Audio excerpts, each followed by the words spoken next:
रहस्य एक दिलचस्प शब्द है, खासकर रामायण के संदर्भ में।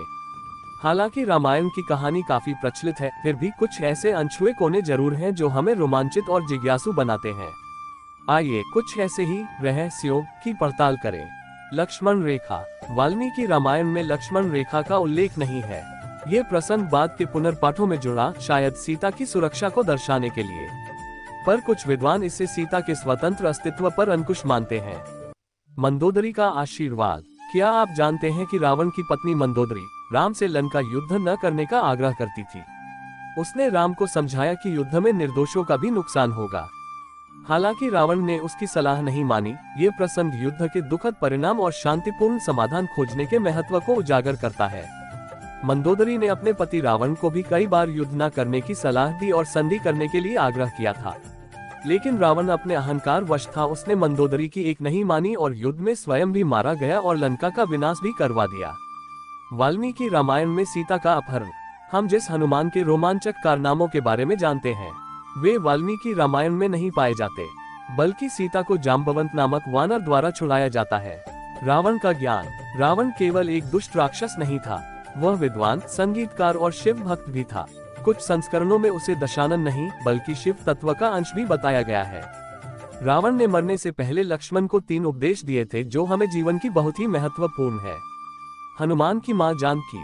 भगवान राम को तो सीता जी पतिदेव कहकर संबोधित करती है, लेकिन हनुमान माता सीता को अपनी मां जानकी कहते हैं। इसका कारण कुछ विद्वानों के अनुसार हनुमान का पूर्व जन्म में एक राजकुमार होना बताया जाता है, जो सीता के पूर्व जन्म में उनकी देखभाल करता था। रामायण का खगोलीय संदर्भ। माना जाता है कि रामायण की कथावस्तु आकाशीय पिंडों के संचालन से जुड़ी है। उदाहरण के लिए रावण के 10 सिर 10 नक्षत्रों को दर्शाते हैं। हनुमान का अमरत्व। कई लोग मानते हैं कि हनुमान अमर हैं, लेकिन वाल्मीकि रामायण में उनका मृत्यु का उल्लेख है। माना जाता है कि वे कलियुग के अंत में ही मृत्यु को प्राप्त होंगे। शाबरी का प्रेम। कई संस्करणों में शाबरी नामक एक वृद्धा का उल्लेख मिलता है। वाल्मीकि रामायण में श्री राम शबरी के झूठे बेर खाने की बात को दर्शाया है।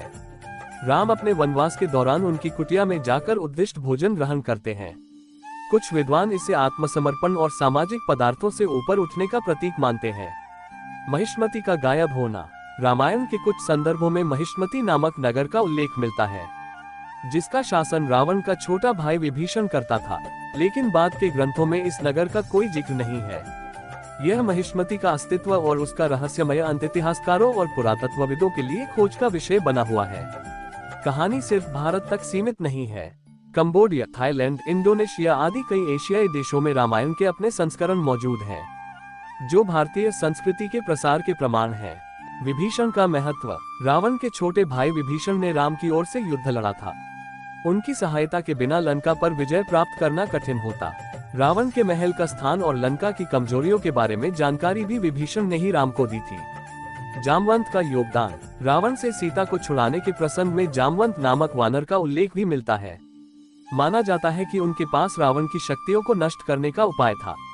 ये जामवंत के ज्ञान और सामरिक महत्व को दर्शाता है, साथ ही बताता है कि हर किसी की एक खास ताकत होती है जिसे टीम की सफलता के लिए काम में लाया जा सकता है। संकेत भाषा का प्रयोग। रामायण में वानरों द्वारा संकेत भाषा के प्रतीकों का प्रयोग किया जाता था।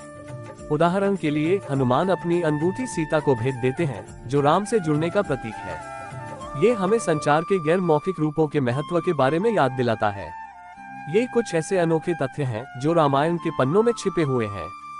इन्हें जानने से रामायण की कहानी और भी रोचक और सार्थक लगती है।